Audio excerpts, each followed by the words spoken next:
Assalamu alaikum dostlar. Бүгін 30 ноябрь Кыргыз Республикасынын Жогорку Кеңешинин мөөнөтүнө мурда шайлоого катышып, өзүбүздүн жарандык милдетибизди аткардык.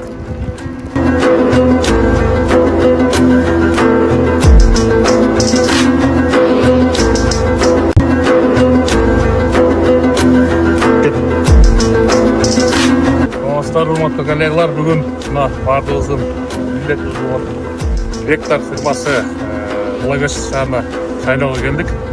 Баардыгыбыз өзүбүздүн оюндагы талапкерди шайлап, шайлоо учурунда жакшы шайлоо өттү. Шайлап жатабыз. Баардыгына иштерине ийгилик, ден-соолук. Биздин Кыргыз мамлекетибиздин экономикасы өнүгө берсин, өсө берсин, алдагы максат ойлорго тилектерге баардыгыбыз жетише берели. Рахмат баардыгыңызга.